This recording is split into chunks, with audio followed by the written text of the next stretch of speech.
Muy buenas noches, bienvenidos a este nuevo capítulo del Tablón, en especial Elecciones, nuestro penúltimo capítulo de cara ya a las elecciones presidenciales y también, por supuesto, a las parlamentarias, donde la región del Biobío va a tener que escoger a sus diputados, a sus representantes del Distrito 20 en la Cámara de Diputados y Diputadas. Comenzamos saludando a quienes nos van a acompañar durante este debate. Saludamos a Víctor Hugo Figueroa, él es profesor, tecnólogo marino, ex alcalde de Penco, ex DC también, hoy día independiente, ocupando un cupo en el Partido Demócratas, candidato a diputado. Víctor Hugo, bienvenido y gracias por acompañarnos durante esta noche. Gracias, Paula, por acordarse de nosotros. Muchas gracias por la invitación. Bueno, también nos acompaña de acá desde el oficialismo, el único que va a estar presente en este debate desde la izquierda, él es Eduardo Barra, ex seremi de Salud, y hoy también nos acompaña, él es militante del Partido Comunista y busca también un cupo en la Cámara de Diputados, él es candidato de la lista del oficialismo. Eduardo, también gracias por acompañarnos durante esta noche. Muchas gracias, Paula, muy gentil de invitarnos y muy agradado de poder compartir ideas y opiniones con el resto de los candidatos. También nos acompaña Marlene Pérez, ella es trabajadora social, comunicadora independiente de Chile Vamos y también hoy día busca la reelección, ya que ella es diputada en ejercicio. Diputada, también le agradecemos por acompañarnos durante esta noche. Bienvenida al programa. Hola, Paula, buenas noches y un saludo muy grande, por supuesto, a todas las personas que están viendo Canal Regional. Bien, rápidamente, luego de ya darles la bienvenida a este nuevo capítulo, al penúltimo capítulo de estos debates previo a las elecciones, donde ustedes van a estar también en la papeleta, vamos a conversar de un tema muy importante para todos con respecto a la infancia, la niñez. Los niños y niñas, sobre todo de nuestra región del Biobío, del Distrito 20. Actualmente, bueno, están el servicio de mejor niñez, ex Sename, Sename todavía sigue funcionando, ha pasado por varios nombres esta institución con el fin también de darle un renuevo a este programa, pero sigue funcionando casi con los mismos problemas de siempre. Es por eso que les dejo la palabra a ustedes con respecto a este problema. ¿Cómo ustedes, dentro también de sus propuestas de llegar a la Cámara de Diputados, qué propuestas tienen ustedes con respecto a la infancia, a los niños, donde también en este tema podemos incorporar también otro que es muy importante, que es la educación de la primera infancia, la primera niñez, que son los primeros años de educación, que también hoy día han habido bastantes cambios con respecto al Ministerio de Educación, el sistema SAE, por ejemplo, de incorporación al sistema de educación, si está funcionando bien para ustedes o no, y cuáles tienen que también ser parte de los cambios. Le dejo la palabra en esta ocasión a la diputada Marlene Pérez para que pueda comenzar. Ya, muy bien. Voy a ser la primera en comenzar. Primero, agradecer al canal por la oportunidad de poder hablar de este tema. Yo, desde que comencé mi periodo como diputada, he levantado con mucha fuerza la voz por la infancia en el Congreso. Impulsé una comisión investigadora por lo que está ocurriendo hoy día con el sistema de Mejor Niñez. Hoy día, lamentablemente, se le ha cambiado el nombre de Sename a Mejor Niñez, hoy el Sistema de Protección Especializada de la Niñez, pero se le ha cambiado los nombres, pero finalmente, lamentable es decir que se vulnera sistemáticamente los derechos de los niños de protección en este sistema de protección especializada. Es lamentable, hoy día vemos protección sexual infantil, hoy día vemos violencia, hoy día vemos drogas, armas en las residencias de Mejor Niñez, hoy día vemos un sistema que lamentablemente no funciona, algo que se ha dado a conocer en distintos reportajes, es algo que es un secreto a voces. Lamentablemente, cuando llega la época de las campañas, todo el mundo habla de la infancia, pasa un poco con el tema de los adultos mayores, pero cuando estamos en el Congreso, cuando hacemos una comisión investigadora que fue realmente categórica en darse cuenta esta comisión de que se están vulnerando los derechos de los niños, que lamentablemente tenemos una debilidad y una implementación paupérrima cuando vemos que no se han hecho cargo realmente de la infancia.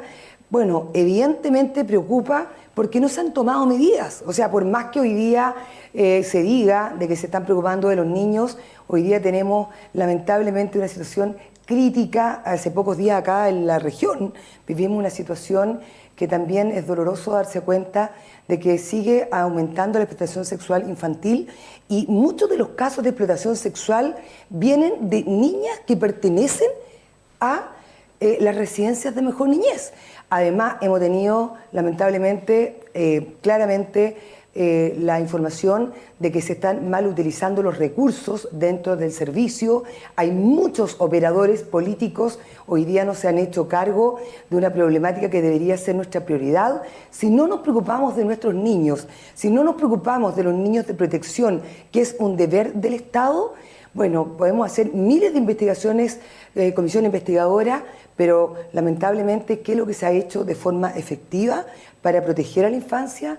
No se ha hecho absolutamente nada. Y con respecto a la educación, decir que yo creo que hoy día lamentablemente mucho se habla, pero tenemos muchas brechas en materia de educación. Tenemos lamentablemente un sistema de admisión escolar que tiene agobiado a los padres. Hoy los padres han perdido el derecho preferente de poder decidir dónde educar a sus hijos. Hoy día vemos que colegios emblemáticos lamentablemente hoy día están muy mal evaluados. Hoy día lamentablemente no se reconoce el mérito de los estudiantes cuando tienen buenas notas.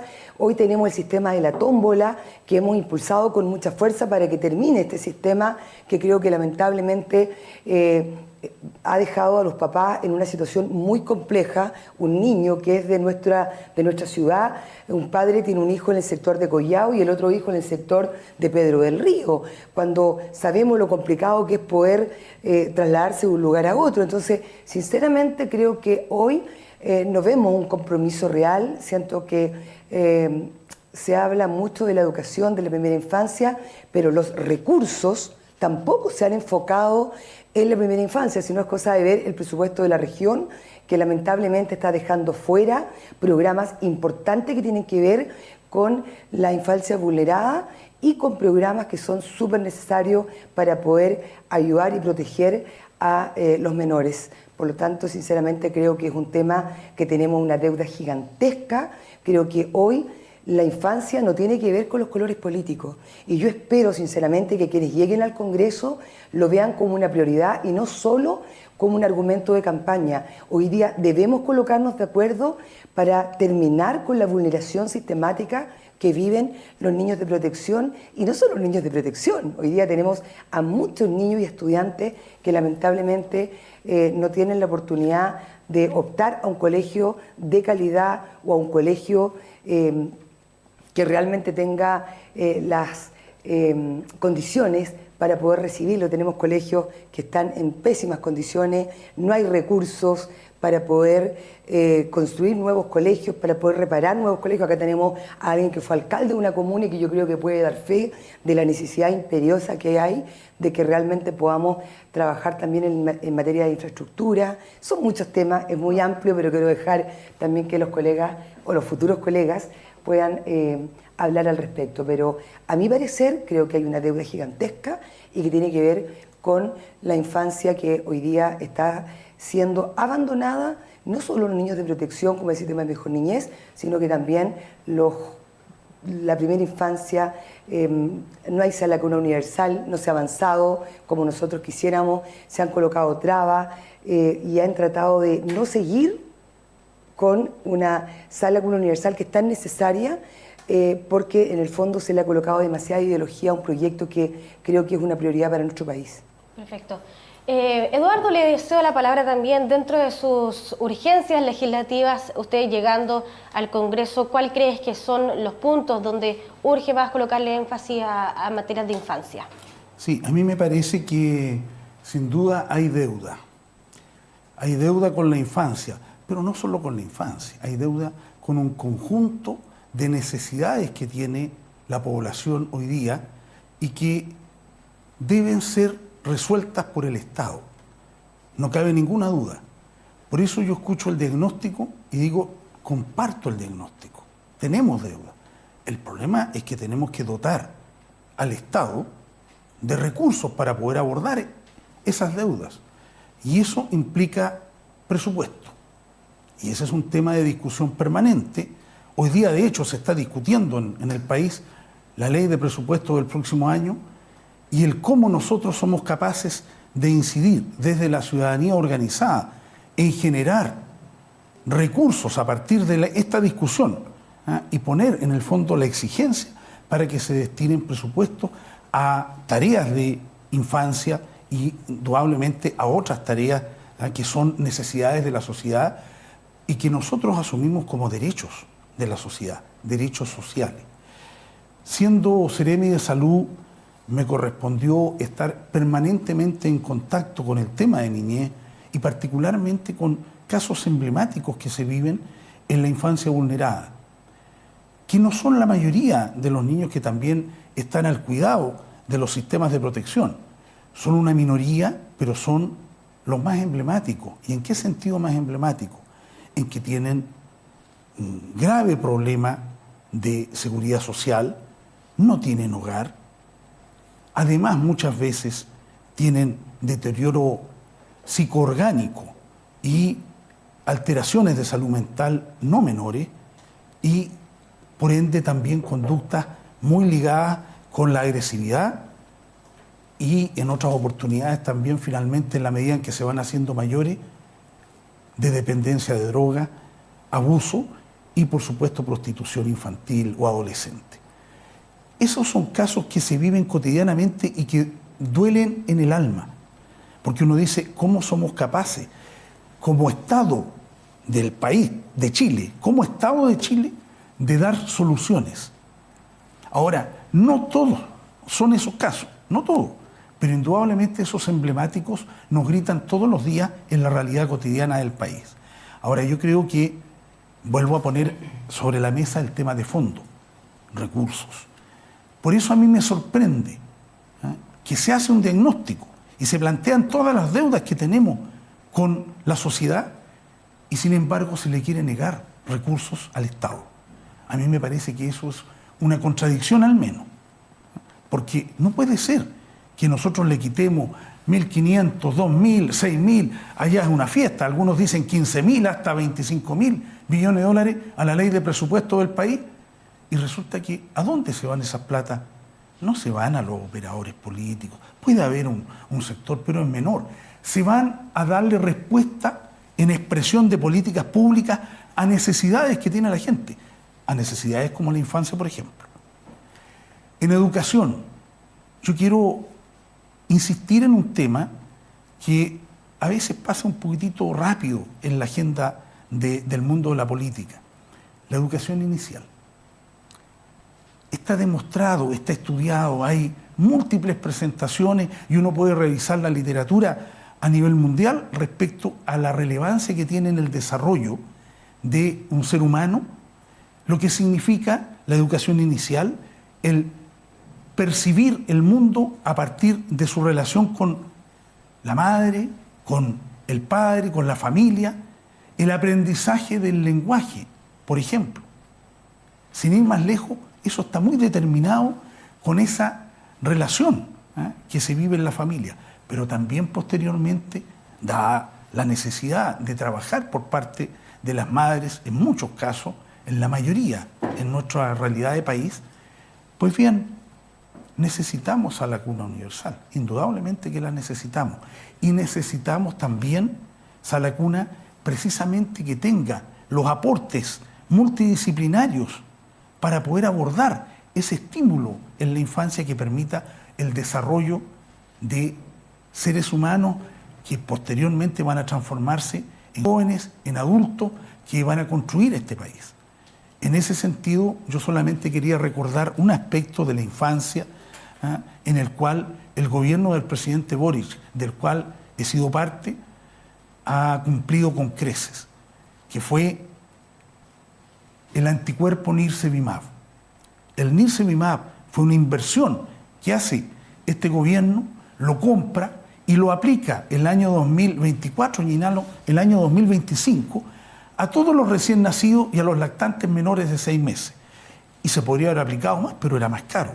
Se gastaron alrededor de 60 millones de dólares por año en ese proceso, pensando en qué esa infancia no se enfermara de virus respiratorio sincicial, que no tuviera que estar muchas veces conectado a un respirador mecánico, que no tuviera las secuelas y que posteriormente, al evitar eso, pueda seguir desarrollándose como lactante, como preescolar y posteriormente como niño, niña, adolescente. Yo creo que más allá de hablar, también hay que mostrar hechos concretos que se puedan definir ante la ciudadanía, que es testigo del enorme éxito y también las alabanzas que se han dado a nivel mundial respecto de esta medida que sin duda impacta en la infancia de nuestro país. Bien, muchas gracias. ¿Cómo evitamos quizás que los menores lleguen a ser abusados, vulnerados en estos servicios de protección? Sí, la verdad que aquí el mundo político tiene que tomar lección de lo que ha ocurrido, porque aquí se establecieron dos grandes reformas para mejorar la situación de nuestros niños, niñas y adolescentes. Quiero hablar de dos: el traspaso de Sename a Mejor Niñez y el traspaso de los sistemas municipales a los SLEP. Fueron dos grandes esperanzas que tenía Chile, con reformas que se hicieron todas en el último, o se aplicaron en los últimos 5 años, y que están absolutamente al debe. Es decir, yo creo que aquí hay mucha aspiración o expectativa de que las cosas iban a cambiar, y aquí hay una responsabilidad del mundo político, porque se dijo, ¿sabe qué? El Sename no funciona bien, así que vamos a hacer algo mejor. Resulta que eso que era mejor niñez, no cumple con las expectativas. Y lo mismo con la educación municipal. Se decía, no, sabe que los alcaldes son malos administradores, los sistemas municipales no pueden continuar. Hubo un sector político en Chile que salió a marchar en todo el país. ¿Para qué? Para lograr la desmunicipalización, porque los alcaldes lo hacían tan mal, según ellos, que no tenía que ir a los servicios locales de educación. ¿Y qué se demostró al final del día?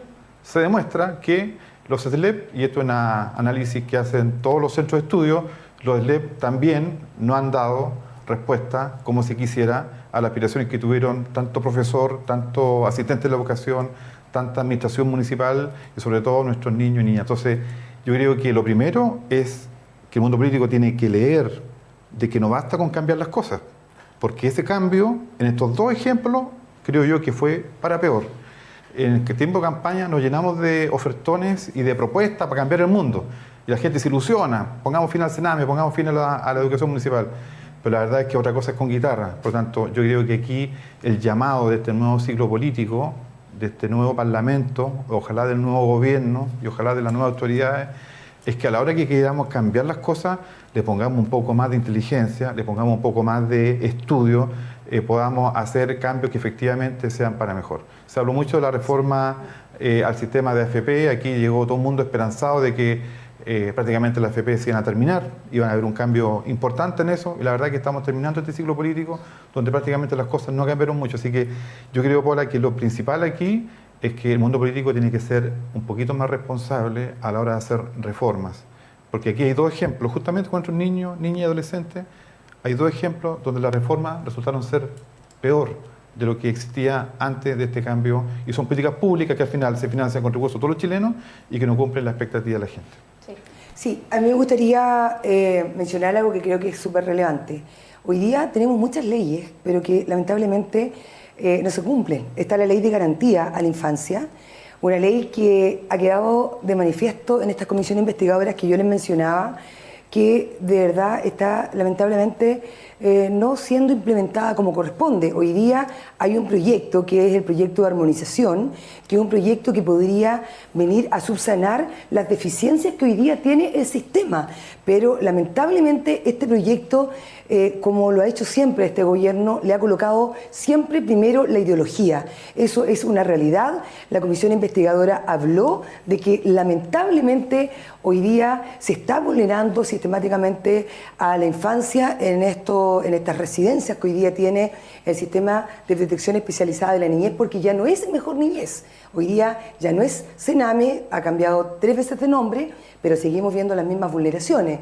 Además, quiero decir que con respecto a los recursos que mencionaba acá, yo quiero decir sinceramente que acá el Contralor, en la primera oportunidad el Contralor Bermúdez, fue enfático y categórico en decir en la comisión investigadora de que acá se ha mal utilizado los recursos que tenía el servicio de mejor niñez en ese entonces. Entonces acá lo que falta, aparte evidentemente de ser muy cuidadoso en las reformas que nosotros podamos hacer, es realmente tener conciencia de lo importante que es nuestra infancia y de lo importante que es cuidar a los niños que hoy día están bajo la protección del Estado. Entonces, a mí me gustaría que seamos bien cuidadosos en mencionar, claro, el diagnóstico está, pero hoy día el Poder Ejecutivo es el que tiene la facultad para poder realmente colocar, digamos, mano dura y comenzar a limpiar lo que está ocurriendo realmente con los operadores políticos y con las personas que lamentablemente están en puestos de infancia y que no tienen idea de la infancia. Es como el director nacional de la discapacidad de Senavi, que es un veterinario que no tiene ninguna experiencia en discapacidad. Eso pasa también lamentablemente hoy día con el Servicio de Protección Especializada de la Niñez. Y con esto termino. Lo más importante es que hoy día la ley de armonización debe ser capaz de subsanar todo lo que las debilidades que hoy día tiene, porque lamentablemente los servicios no conversan.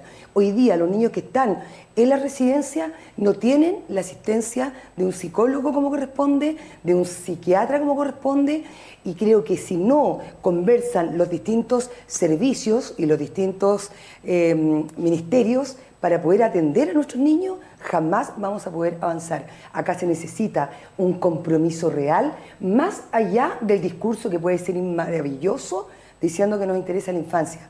Yo he trabajado desde un comienzo en la Cámara de Diputados por la infancia vulnerada y por los niños en general, y créame que me duele el alma ver que muchas veces se protege a un director o a una subsecretaria solo por un tema político.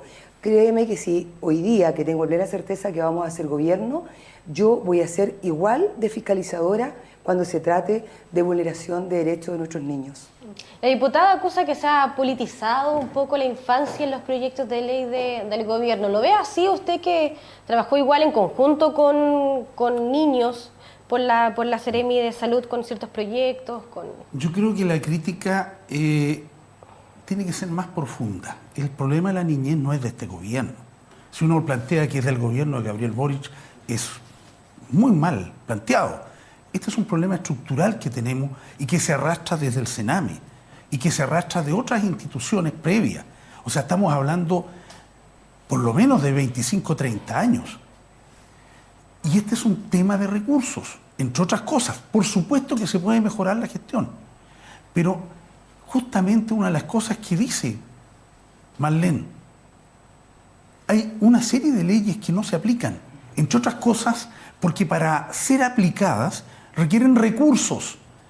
Hubo una época en el Congreso, no muy distante, en la cual parlamentarias y parlamentarios se dedicaron a sacar muchas leyes sin financiamiento. Y eso impacta. Voy a tomar ejemplos. Para la atención de la infancia se requieren psiquiatras infantiles. Un ejemplo concreto. Psiquiatras infantiles que tienen que ser desarrollados, que con lo que existe hoy día de psiquiatras infantiles, en el país la cobertura solamente se da en los grandes centros urbanos y no hay para más. Y niños en situaciones de vulneración están en todo el país. Se requieren psicólogos, hay mayor producción de psicólogos, pero necesitamos puestos de psicólogos. ¿Y puestos dónde? En el sistema público de salud y en el sistema público de educación. Hoy día en los SLEP. Entonces, eso significa recursos, eso significa disponer de esas plazas. Y esas plazas se tienen que disponer de acuerdo a la ley de presupuesto. Ahí se definen las plazas. Por lo tanto, si yo restringo el presupuesto, no tengo plaza. Y no voy a tener ni psiquiatra infantil ni psicólogo. Ese es el punto. La gente, yo creo que me entiende perfectamente cuando lo señalo. ¿Puedo decir algo? Y lo cierto es que nosotros tenemos que ser serios. Yo aspiro a llegar al Congreso, entre otras cosas, con mucha seriedad en los planteamientos. justamente primero hacer la pega, estar con la gente, recibir la información. Uno no sabe todo, por supuesto que no, necesita informarse, recoger de las personas que han trabajado los distintos temas y llevarlos después, tanto en la fiscalización, tanto en el estar marcando necesariamente todos los días, si es necesario, la falta de recursos y de disposición del Ejecutivo para resolver algo. Nosotros hemos aprendido que guagua que no llora no mama, y eso lo hemos dicho siempre en salud, lo aprendimos cuando se están criando los hijos, y bueno, también cuando se requiere que las políticas que se han definido sean mejoradas, pero se requieren recursos, se requiere voluntad política para tener un Estado más potente que pueda responder esa demanda. De otra manera, yo quiero decir muy breve, es demagogia. Yo quiero decir muy breve, bueno, yo he hecho la pega en materia de infancia y lo digo con harta responsabilidad.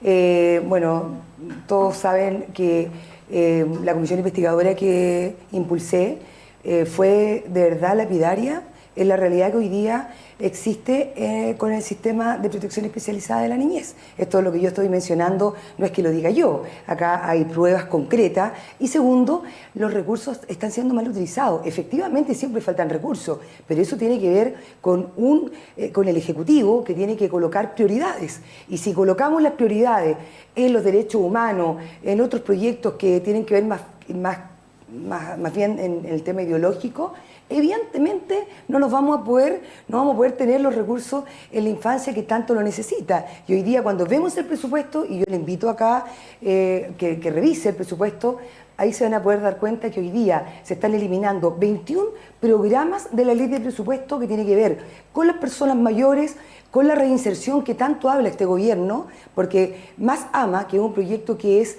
un programa que es muy bien evaluado por los usuarios, por las DAS, por los funcionarios, por los alcaldes, hoy día lo están eliminando. Hoy día el Vida Sana también, hoy día un programa, que tiene que ver con las personas que sufren de alcoholismo y de drogadicción, que uno pretendería o pensaría que lo van a potenciar, lo están fusionando con otros programas. Entonces, una cosa es el discurso y otra cosa es lo que realmente hoy día está haciendo el gobierno. Cuando se habla de reinserción, se tiene que hablar, pero en la ley de presupuesto uno puede ver cuál es la prioridad efectiva de parte del Ejecutivo. Entonces, cuando yo hablo con argumentos, hablo con un trabajo que hemos hecho de forma muy responsable en la Cámara de Diputados. Yo fui 3 años presidenta de la Comisión de Desarrollo Social y fui reelecta 3 años porque fui muy responsable al liderar, digamos, esta comisión, algo que no ocurre siempre.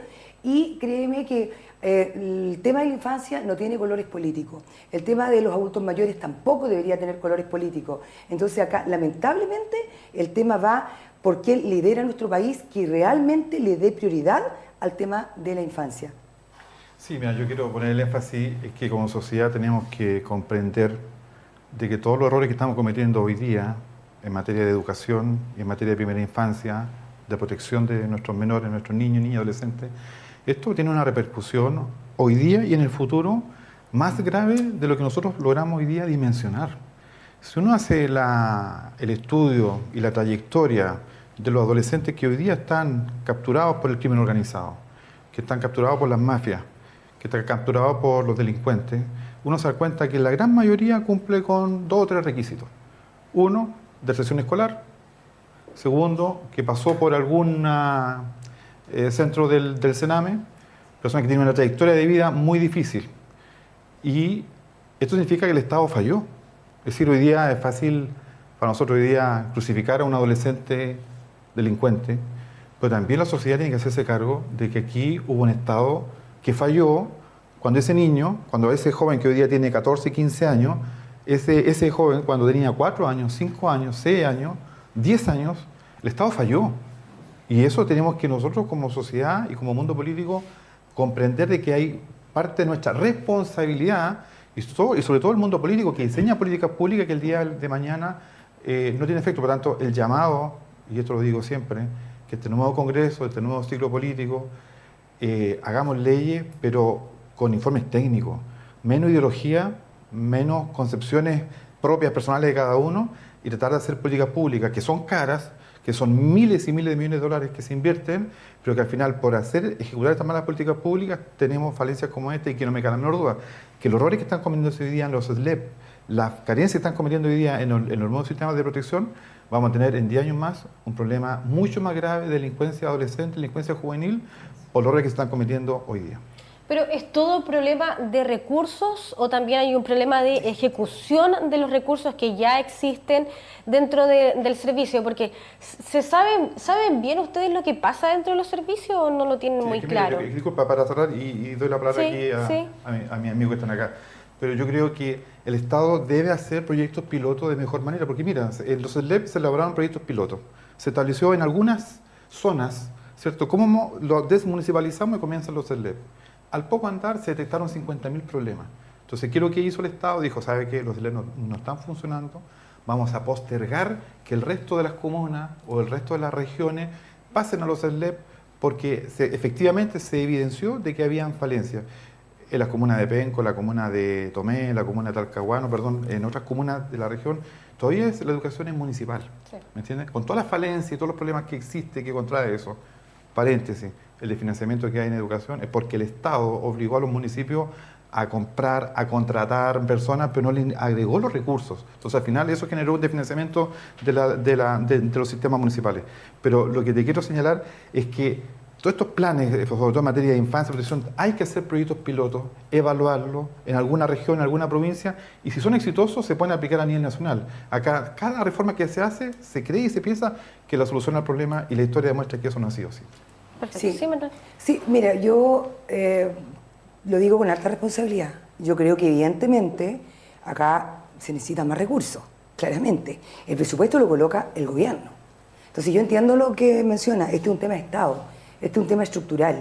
Pero si hoy día llegó este gobierno diciendo que lo iba a cambiar todo, que se iba a preocupar de la infancia, que se iba a preocupar de las personas mayores, que se iba a preocupar de las personas más vulnerables, bueno, yo, como presidente de la Comisión de Desarrollo Social de la Cámara, quiero decir sinceramente que eso no se vio en la discusión cuando discutimos distintos tipos de leyes, cuando vimos a un oficialismo protegiendo por sobre todas las cosas a una subsecretaria y a una directora, más allá de preocuparse de los niños, porque hoy día tenemos niños de protección que están juntos con niños infractores de ley. Eso es inaceptable, que hoy día eso es una política mal aplicada. Esa es una ley mal aplicada, porque hoy día tenemos un niño que a ti te lo quitan de tu hogar porque tienes problemas con la familia, los papás, y un niño menor llega a una residencia en donde se tiene que enfrentar y convivir y vivir con un niño infractor de ley.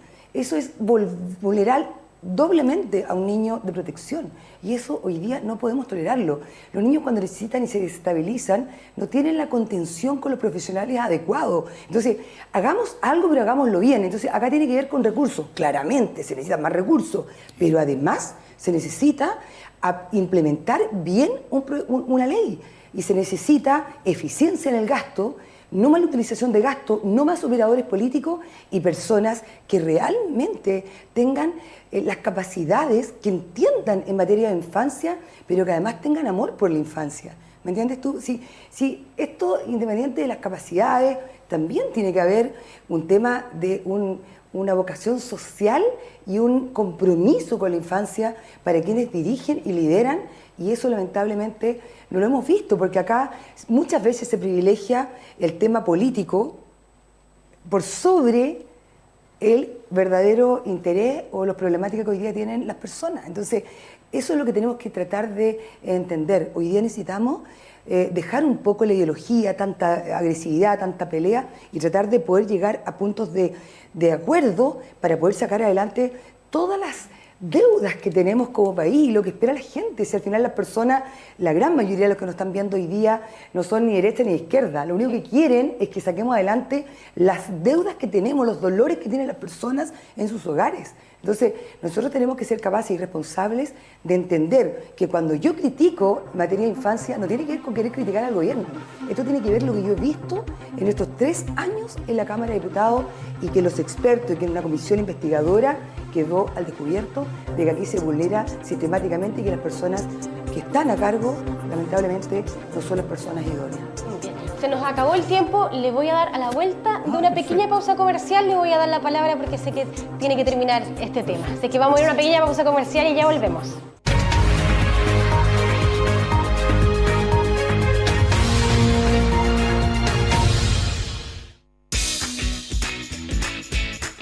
Estás viendo El Tablón.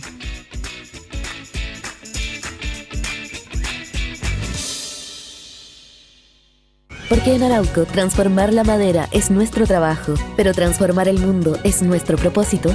Cada bosque nativo que protegemos, cada árbol que plantamos y cada producto que fabricamos lo hacemos pensando en cuidar nuestro planeta. Lo bueno de ser renovables es que conservamos el presente para construir el futuro. Arauco, renovables para una vida mejor. Las fiestas de fin de año nos unen a todos y ahora más que nunca Pan de Pascua Versluis nos vuelve a encantar con toda su tradición y exquisitos sabores caseros, 100% naturales. Aprovecha estas ofertas.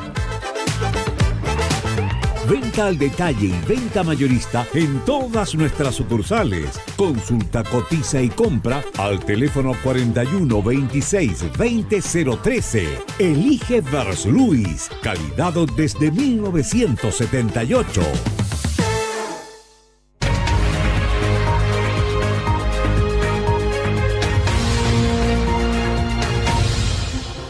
Ya estamos de regreso a esta pequeña pausa comercial y quedó pendiente la participación y la respuesta de Eduardo Barra con respecto al tema de infancia que estábamos conversando. Le quiero preguntar, para que podamos cerrar el tema brevemente, ¿usted qué cambiaría al interior del servicio? Pero tú hiciste una pregunta más amplia que a mí me interesa responder. ¿Es solamente recurso o es gestión? Y yo creo que son las dos cosas. Yo insisto, este es un tema estructural. Aquí, en este programa, la única persona que ha hablado de ideología es Marlene. Yo no he hablado de ideología. Yo estoy en el Congreso. Entonces, yo no sé por qué se señala. Yo creo que, sin duda, nosotros tenemos que hacer buena gestión de todas las políticas públicas, no cabe duda. Ahora, yo insisto en la necesidad de recursos, y ahí voy a tocar un tema específico respecto de lo que son las necesidades de recursos. Nosotros hace 5 años estábamos viviendo una de las pandemias más grandes que ha tenido el mundo occidental en los últimos 100 años. Chile gastó, según cifras de la editorial de Times en español de este año, en abril, aproximadamente 41.500 millones de dólares. 1.000 millones de dólares, imagínense, 41.500, 1.000 millones de dólares. Ahora, ¿qué significa eso? Que se comió prácticamente toda la reserva que teníamos nosotros. Yo, probablemente con cierta inocencia, esperaba que al inicio del gobierno de Boric se aprobara una reforma tributaria, porque había que recuperar parte de ese dinero precisamente para destinarlo a la recuperación del país y a responder a las políticas públicas que la ciudadanía demanda. Uno de ellos es el tema de infancia. No hubo reforma tributaria. Es la única forma de redistribuir la riqueza que tenemos en el país y que, tal como dice mi candidata Janet Jara, el bienestar y la bonanza lleguen a la mesa de todos los chilenos y no solamente a los de sectores más acomodados. Y eso marca lo que fue la evolución de este gobierno, porque de esa manera se explica lo restrictivo del gasto en forma permanente. Ahora, en lo personal, hemos tratado de conseguir la ley de presupuesto de este año y de revisar algunos ítems. Y lo cierto es que no compartimos muchos aspectos. Y yo tampoco comparto, por ejemplo, un tema que ha sido candente estos días: las movilizaciones de los trabajadores de la salud municipalizada. Estoy totalmente de acuerdo con ellos y apoyo su demanda. No puede ser que, si hablamos de atención primaria en salud, no dispongamos de los recursos necesarios y no elevemos el per cápita en salud para la atención primaria. Esos son ejemplos de cuando se le restringe a un gobierno los recursos, no se puede hacer políticas públicas como corresponde. Bien, perfecto. Les voy a consultar, no sé si vieron el nuevo boletín de Faro UDD. Sí. ¿Sí? ¿Lo vieron? ¿No lo vieron? ¿Ustedes no lo han han visto? O sea, yo no lo vi, pero ¿No? nos contaron. Ya, bueno, Yo les no lo voy he a visto contar, tampoco. les voy a A ver. contar a ustedes y a ustedes que están en la casa brevemente, ya que estamos con 2 candidatos y una candidata a la reelección, pero actualmente diputada. ¿Qué dice este nuevo boletín? Evalúa el desempeño parlamentario. Dice, desempeño parlamentario bajo la lupa, una mirada al Biobío. Le voy a preguntar, sobre todo a usted, ¿qué le parece? Dice que de los diputados del Distrito 20, asistencia y puntualidad, diputado Félix González, la mejor asistencia en sala y en comisiones, Marlene Pérez, la más impuntual del distrito. Eficacia, María Candelaria Acevedo, la diputada que más hizo avanzar sus proyectos de ley, pese a que ha presentado menos mociones. O sea, las poquitas que presentó las hizo avanzar. Eric Aedo figura como el menos eficaz. Apoyo del Ejecutivo, esto es claramente porque el oficialismo ha avanzado más, se le han respaldado el 20%, por ejemplo, de los proyectos presentados por María Candelaria, por su compañera, y en contraste a Sergio Badilla, a Marlene Pérez, Francesca Muñoz, un 4%. Eso es lógico porque ustedes son oposición. Pero ¿qué le parece que usted sea la más impuntual de la región? Yo quiero desmentir A mí me categóricamente. consta, me ha llegado tarde varias veces, hay que decirlo. Oye, bueno, la verdad que me preguntaron hoy día, y yo quiero decir que a mí me sorprende mucho, porque aparecen todos como con 100% de asistencia. Y yo le diría que por favor evaluaran este estudio. Y yo, la verdad es que tengo 100% de asistencia. Claro, lo que pasa es que hay registros de las cámaras que están enfocando a los diputados que marcan y... Pero yo soy hoy día, como te conté, 3 años presidenta de la Comisión de Desarrollo Social. Además, soy parte de la bancada de descentralización. Además, soy parte de la bancada eléctrica. Y además, soy subjefa de bancada. ¿Qué quiero decir con esto? Yo cuando no estoy, no es porque ande jugando ni ande por los pasillos, yo he cumplido un rol súper importante y gracias a eso también hoy día estoy evaluada como una de las mejores diputadas de esta región y lo digo con mucha humildad y soy la diputada que tiene más proyectos de ley presentados. Y hace 2 semanas atrás, y por eso te digo yo que estoy en desacuerdo con el señor de la lupa, hace 2 semanas atrás se aprobó otro proyecto de ley que es de mi autoría, y que tiene que ver con que las personas en situación de discapacidad van a tener atención preferente con su carnet de discapacidad, independiente a la discapacidad que no sea visible, y también a las cuidadoras.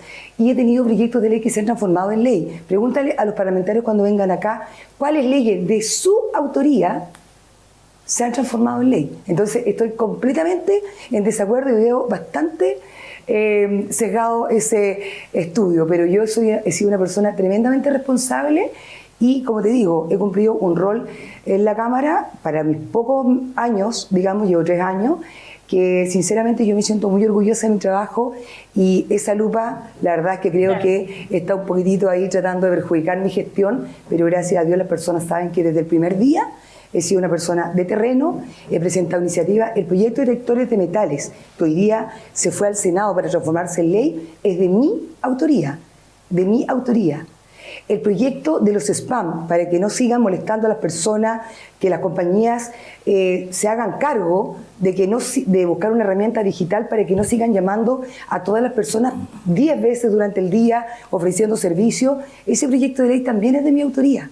¿Me entiendes? Entonces cuando sale un boletín con ese nivel de responsabilidad, de verdad que ni siquiera lo comento solo porque tú lo dices, pero yo me siento muy conforme, muy agradecida de Dios, de la oportunidad que me ha dado de demostrar a las personas de que no todas las personas que llegamos a la política vamos, digamos, a calentar el asiento, porque yo puedo estar sentada todo el día en la sala, pero yo como presidente de la Comisión de Desarrollo Social también tengo una responsabilidad dentro de la Cámara, como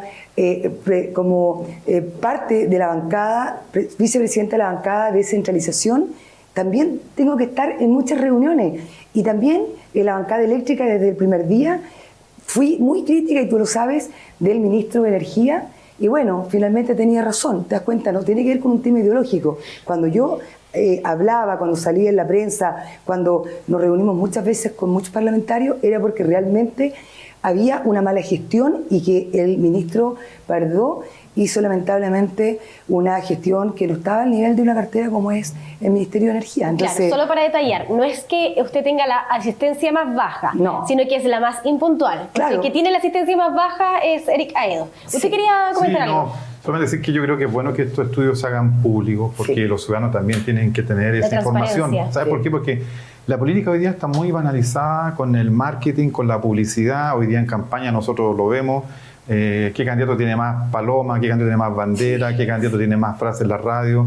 Yo creo que el elector tiene que, siento yo que ha habido un avance en la maduración de los ciudadanos, de no votar simplemente por el que aparece con la mejor sonrisa o el que aparece con mayor publicidad. Yo creo que es importante que los ciudadanos puedan ver la trayectoria de las personas que están en la papeleta. Por tanto, y ojo, y esto no tiene que ver con un color político, es decir, hay gente buena y mala en la izquierda, en la derecha y en el centro. Es decir, esto no es que la derecha o la izquierda, no, esto es transversal. Entonces, pero es importante que los vecinos puedan tener esto antecedente, porque a la hora de votar, tiene que decir, oye, pero ¿cuántos proyectos de ley hizo otra persona? ¿Cuánta asistencia tuvo en el Congreso? Yo creo que esos son elementos importantes. Yo, por ejemplo, fui alcalde en Penco 12 años. Yo espero que la gente que va a votar por mí diga si lo hice bien o lo hice mal. Yo lo único que puedo decir es que fui 3 veces alcalde, 3 periodos. La primera vez saqué el 42%, la segunda vez saqué el 59%, la tercera vez saqué el 71%. Por tanto, hay un indicador claro de que no fui tan mal alcalde para que la gente me eligiera 3 veces. Entonces, la gente a la hora de votar, que no se deje llevar tanto por la publicidad o por las frases radiales, sino que se deje llevar también por cuál ha sido su historia, cuál es su trayectoria. Porque uno le puede poner monetización en las redes sociales, uno le puede poner publicidad, algo bueno. Para lo que uno no le puede poner monetización, a lo que uno no le puede poner publicidad, esa es la trayectoria anterior que tuvo esa persona. Así que yo hago el llamado a que los ciudadanos voten de manera informada y elija, porque lo que va a ocurrir en el nuevo ciclo político es tremendamente importante. Y esta es una oportunidad para que Chile tenga un buen Congreso, con buenos diputados, con buenas diputadas, y que vamos a hacer las leyes que Chile espera. Bien, perfecto. Para seguir avanzando en que las personas conozcan también ustedes cómo piensan, y también algo que tiene que ver con la infancia, pero ya más en un proyecto de ley que está ahí, adopción homoparental. ¿Qué les parece a ustedes? Le doy la palabra. Adopción homoparental. ¿Está de acuerdo? ¿Lo apoyaría en la Cámara? Sin duda. A mí me parece que precisamente la existencia de infancia desvalida y la posibilidad de que esa infancia sea acogida en un hogar donde reciba amor y cariño siempre es una muy buena alternativa. Y a mí me parece que eso debe ser asumido así. Hay muchas personas, y hoy día lo estamos viendo cotidianamente, que ya no se quieren casar, que no quieren establecer una relación de pareja, pero no por ello no pueden ser padres, madres y proyectar una familia con hijos. Y si son adoptados, muy bien, porque van a ayudar a esa infancia desvalida que ahí en un hogar con amor y cariño, como digo, va a poder desarrollarse plenamente. Así que ningún problema. Sí, disculpa, yo ahí tengo una posición distinta.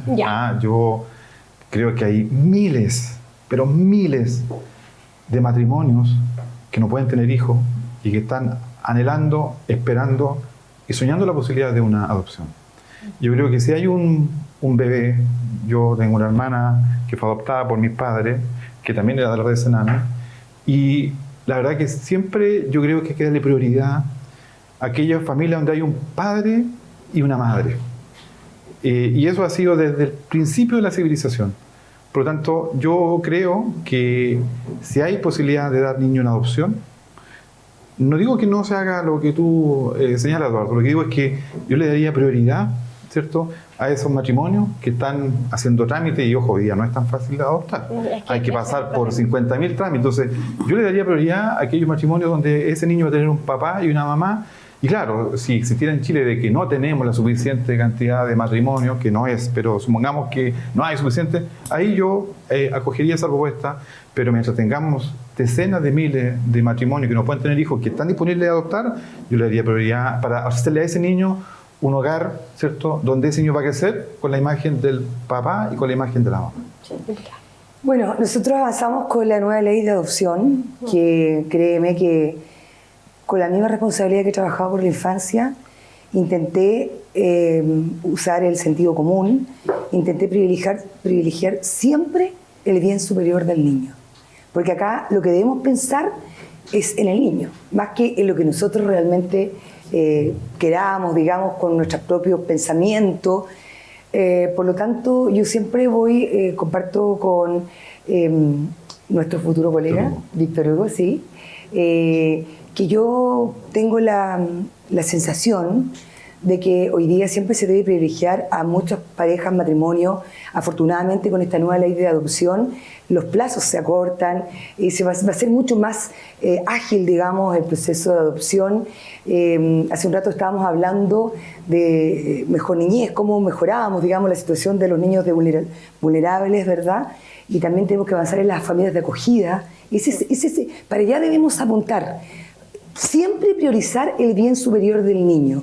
Y a mi parecer, si tenemos familias compuestas por un papá y una mamá que están deseosos, anhelan poder tener un bebé, adoptar un bebé, evidentemente que es lo ideal, pero de lo contrario, la verdad es que uno tiene que pensar siempre en el bien superior de los niños. Así que yo en eso traté de ser muy responsable y priorizar realmente a la infancia a la hora de votar ese proyecto, que afortunadamente fue bastante bien recibido por las personas. Fíjate que yo creo que fue uno de los buenos proyectos que logramos llegar a consenso pensando en el bien superior de los niños. Así es que esa nueva ley de adopción creo que es todo un logro, creo que se realizó de forma muy consensuada, un trabajo muy conversado.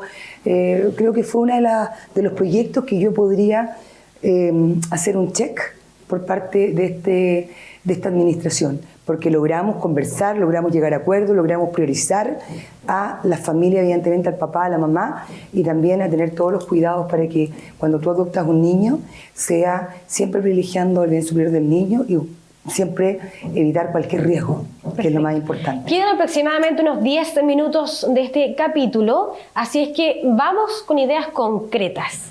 Ideas concretas de proyectos que ustedes van a colocarle mayor énfasis en la Cámara si ustedes van a llegar.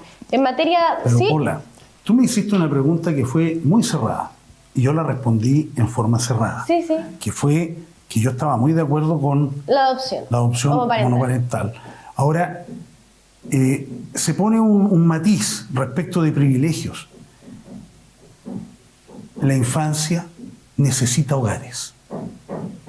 Y en eso lo que dice Marlene, y lo comparto plenamente, hay que estar absolutamente en función de poner en el centro a ese niño o niña.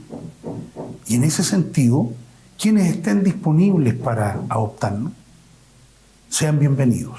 Yo creo que no hay que partir con un prejuicio respecto de eso, porque percibo un prejuicio. Nosotros en la realidad cotidiana, en los sectores populares de nuestro país, hemos visto muchas veces familias donde una madre desarrolla una familia, no hay padre, y muchas veces aparecen, como se llamaba antiguamente en el campo, los entenados, es decir, aquellos hijos que se hacen y se adoptan en ese seno familiar porque han quedado solos y huérfanos de otras familias en el campo chileno y también en los sectores urbanos. Y eso, que se hacía en forma muy natural antaño, hay que recogerlo. Y yo creo que esta nueva ley apunta también a eso, a reconocer una realidad que ha existido, porque sin duda alguna, uno de los graves problemas que tiene la infancia en nuestro país, como las personas mayores, se llama soledad. Y la soledad te lleva a cualquier conducta. De ahí que es muy importante esa ayuda. Es que lo que pasa es que la adopción homoparental tiene que ver no con que sea una mamá sola. La adopción homoparental tiene que ver con que sean dos papás, o varones, digamos, o dos mamás mujeres. Y ahí es donde yo creo que la prioridad la tienen que tener un matrimonio constituido por un papá y una mamá. Pero tú me ibas a preguntar algo respecto a nuestras propuestas, ¿cierto? Sí, propuestas legislativas. Un segundo, sí. Yo en eso quiero ser categórica. O sea, nosotros aprobamos este proyecto, pero siempre, cuando yo hablo de que el bien superior del niño es que si hay un matrimonio constituido por un padre y una madre, evidentemente se le tiene que dar prioridad, o ¿Y sea, si no lo hay? evidentemente, ¿Y si porque no lo hay? eso es lo ideal para un niño, o sea, y hay muchos padres que quieren adoptar y que hoy día lamentablemente teníamos un sistema que era muy engorroso, se pasaban años intentando poder adoptar un bebé, pero hoy día afortunadamente con esta nueva ley eso va a avanzar de forma más expedita y hay plazos también que se deben cumplir en este sistema de adopción. Ya, para seguir avanzando, Sí, proyectos concretos, entonces, hablemos de materia de salud. Proyectos concretos en materia de salud. Yo creo que lo que se está haciendo hoy día en materia de licencia médica falsa es tremendamente importante porque el Estado se está ahorrando una cantidad enorme de personas. Pero hay que tener claro que lo que se destapó con este informe de Contraloría es la punta del iceberg. Si lo que se logró detectar aquí es que eran personas que habían salido al extranjero, ¿cierto? Que eran unas cuantas decenas de miles de personas, pero hay otra enorme cantidad de personas que piden licencia médica falsa, pero no va a Brasil, no va a Cancún, sino que va a su parcela que aquí en Chillán o cercano, o en un lugar cercano. Por lo tanto, yo creo que hay que mejorar la fiscalización de la licencia médica falsa, porque el Estado chileno está gastando hoy día 3 billones de pesos. Ojo, no millones, 3 billones de pesos en licencia médica falsa. Licencias médicas, donde hay licencias médicas que son efectivamente de verdad, pero aquí en el sistema público se adquirió una mala práctica del mal uso de estas licencias médicas. Imagínense cuánto se podría invertir o cuánto se podría ahorrar o cuánto podría destinarse en recursos si ponemos fin a este uso malicioso de licencias médicas. Y hay un tema que a mí me preocupa mucho, que tiene que ver con los niños con cáncer. Es decir, yo creo que una sociedad como la nuestra, que es relativamente desarrollada en el contexto latinoamericano, no puede ser que tengamos niños en lista de espera con cáncer. Es decir, un niño con cáncer no puede tener lista de espera. Tiene que ser atención inmediata con todo el Estado y para eso creo yo que hay que mejorar el uso de la infraestructura hospitalaria que tiene nuestro país, que si bien los hospitales nuestros, los públicos, están sobrepasados, pero hay otros recintos de salud como los que pertenecen a las mutuales, los que pertenecen a la universidad, los que pertenecen a las Fuerzas Armadas, que no tienen ese nivel de colapso. Y es posible, creo yo, generar una buena administración de todo el sistema público de salud, un poco lo que se hizo con la pandemia, que se usó toda la red completa, independiente si era pública o privada, y ahí hay que dar prioridad. La lista de espera, prioridad 1, los niños con cáncer, tiene que ser prioridad 1 en el futuro ciclo político. Marlene. Sí, bueno, para mí mis prioridades es seguir luchando por los proyectos de ley que he presentado. Tengo un proyecto de ley que tiene que ver con el bullying, que hoy día está ocurriendo en los colegios, y en todos los colegios, no solo en los colegios municipales. En colegios particulares, hace muy poco vimos lo que ocurrió en el Colegio Sagrados Corazones con un tema que a mí me parece de verdad una brutalidad, que un colegio con el prestigio del Colegio Sagrados Corazones, hoy día la Corte Suprema haya definido de que tenían que matricular a un niño con TEA. O sea, me parece de verdad que cuando hablamos de inclusión, esto tiene que ser de forma bien responsable y creo que eso no está ocurriendo. Y tengo proyectos que van en la línea de que los colegios también se tienen que hacer cargo de lo que está ocurriendo con el bullying. Si bien es cierto, este gobierno está sacando una nueva ley de convivencia escolar, pero quieren colocar todo, los detectores de metales, el bullying, la salud mental, y perdón, no existe una ley perfecta que tenga todo incluido como un pack.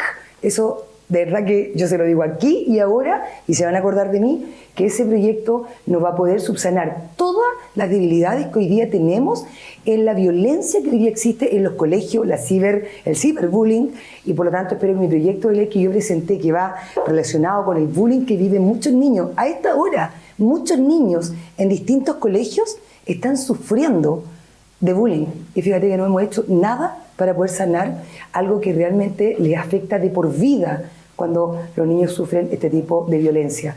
Y segundo, los detectores de metales que ya te mencionaba y los proyectos que he presentado. Pero en materia de salud, quiero decir que creo que acá falta una fiscalización, tiene que haber una auditoría, porque cómo se están utilizando los recursos.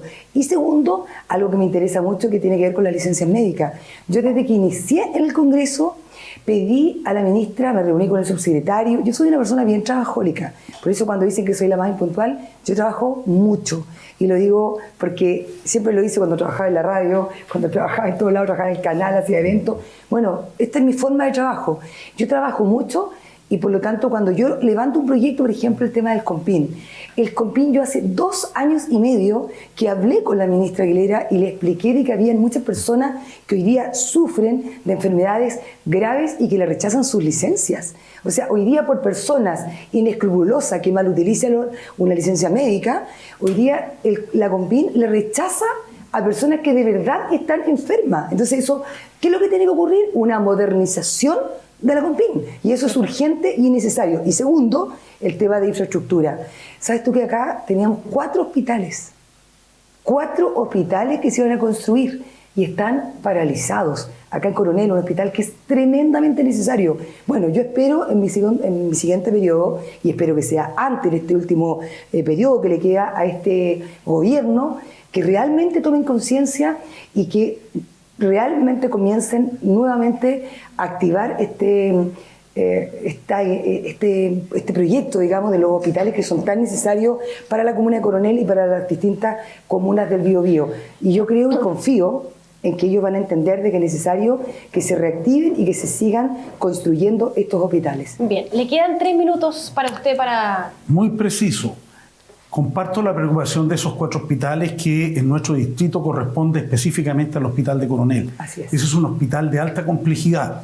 Hoy en día la responsabilidad de una transnacional, una empresa privada, de no cumplir la licitación nos tiene en esta situación. Hay una comisión arbitral que depende del Sistema General de Concesiones que está esperando la resolución de eso para darle continuidad. Sí. Esperemos que sea lo antes posible. Sí. En segundo lugar, otra medida muy importante, que las regiones tengan también un rol en lo que es la generación de especialistas y que puedan contar con recursos para la formación de especialistas en distintas áreas de la medicina, de tal forma de darle respuesta a lo que demanda la ciudadanía hoy día, que es atención de especialistas, incluso en algunos casos en la atención primaria. Tercero, asegurar la conectividad en todo nuestro sistema. El 5G para la red de Internet en toda la región del Biobío es muy importante porque de esa manera se puede hacer la teleconsulta, que es clave para poder abordar algunos problemas y hacer discriminación rápida. Ese sedazo que permite decir, estos tienen que ser vistos presenciales y estos no son necesariamente de ese tipo. Sí. Otra cosa que a mí me parece súper importante también en el tema de salud tiene que ver con el desarrollo de los aspectos en salud mental. El programa de Janet Jara habla de construir al menos 35 nuevos COSAM.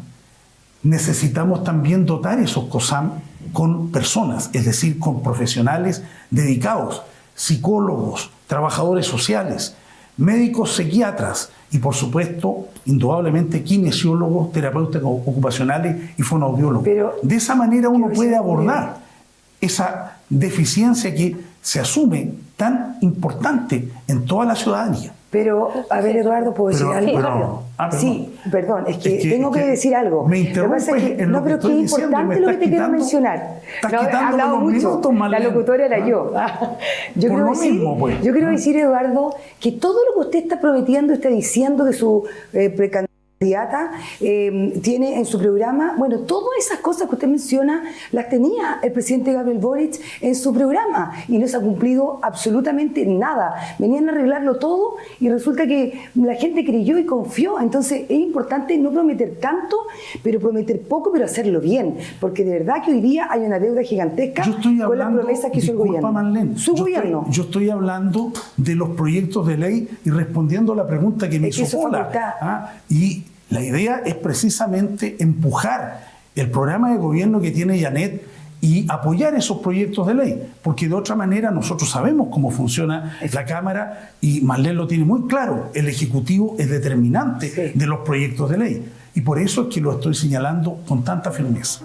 Bien, muchas gracias a cada uno de ustedes, mucha suerte también en lo que les queda de campaña, les queda muy poquito de campaña y ya viene también oficialmente las elecciones, así que mucha suerte a cada uno de ustedes y muchas gracias a ustedes también por acompañarnos. Nos vemos el próximo viernes en el último capítulo de este especial de debates por elecciones en el tablón. Muy buenas noches, que estén muy bien. Canal 9, Biobío Televisión, presentó El Tablón en Elecciones.